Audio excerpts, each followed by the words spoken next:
Conta só um pouquinho, bem pequeno, principalmente como que você conseguiu superar, que eu acho que é o mais importante, né?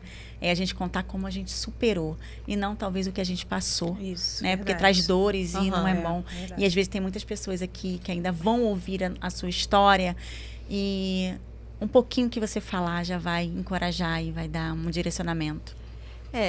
Eu acredito que você está falando do relacionamento abusivo, né? Isso. Quando a gente enfrenta um relacionamento abusivo, a tendência é sempre a gente se colocar para baixo, né? A gente meio que perde um pouco da essência do que é o nosso valor. Mas, voltando ao que eu falei lá no início, quando a gente está alicerçado em Cristo e naquilo que Cristo tem para nós, uma história ruim que você viveu não vai definir quem você é, né? Então, assim, o relacionamento abusivo que eu vivi não me define hoje quem eu sou. Por quê? Porque Deus restaurou a minha sorte. Deus me deu uma família, Deus me deu um esposo maravilhoso. Amém. E eu falo o que eu posso dizer para as meninas hoje, novas, né? Os adolescentes principalmente, essas meninas que estão começando, a sua filha, por exemplo. Orem a Deus antes de entrar no relacionamento, mas principalmente entenda os sinais. Porque toda pessoa que vai te fazer viver um relacionamento abusivo, ela vai deixando sinais de quem ela é, desde o início. E o namoro serve para quê? Para você conhecer aquela pessoa. Então, conheça essa pessoa e vai observando os detalhes, com quem essa pessoa se relaciona, quais as palavras que essa pessoa libera sobre você. Porque a tendência é sempre ir te colocando para baixo, olha em volta quem são os relacionamentos dessa pessoa, né? O que as pessoas que essa pessoa se relaciona. Qual é a história de vida delas? O que elas vivem? Qual o contexto? Elas vivem literalmente para o Senhor? Elas são tementes a Deus? Você consegue enxergar o caráter de Cristo em cada uma delas e principalmente nessa pessoa, sabe? Porque o relacionamento abusivo realmente não vai te definir depois. Ele vai passar. Só que traz um sofrimento muito desgastante para toda a tua vida. Para toda a tua vida. Então, o meu conselho para essas meninas é: ore a Deus, peça direcionamento de Deus, mas principalmente entenda os sinais.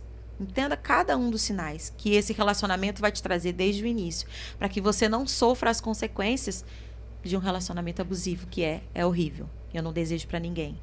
Mas quando você consegue sair, e eu acho que foi basicamente isso que aconteceu comigo, quando eu consegui sair, foi quando eu tinha entendido o meu valor, sabe?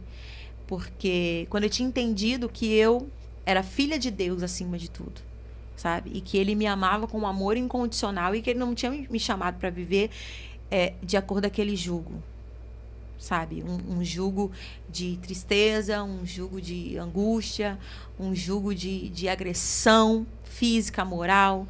Então, assim, o Senhor não tinha me chamado para aquilo. Então, quando você entende isso... E quando eu tive esse entendimento de que eu era filha de Deus, amada por Deus, e que Ele não queria isso para a minha vida, quando eu acordei, quando eu acendi a luz e eu consegui sair, foi incrível. Mas tudo também de ruim que eu vivi, né, nesse relacionamento abusivo, não abalou a minha fé. Pelo contrário, me fortaleceu. E eu consegui enxergar que eu nunca queria ser como aquela pessoa era para mim e muito menos como as pessoas que essa pessoa vivia em volta dela eram também. Então isso me fortaleceu em Deus, né?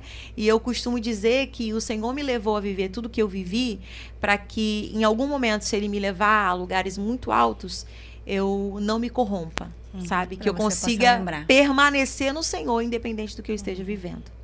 Essa lição que eu tirei assim para minha vida e que eu posso passar para as pessoas é sempre isso.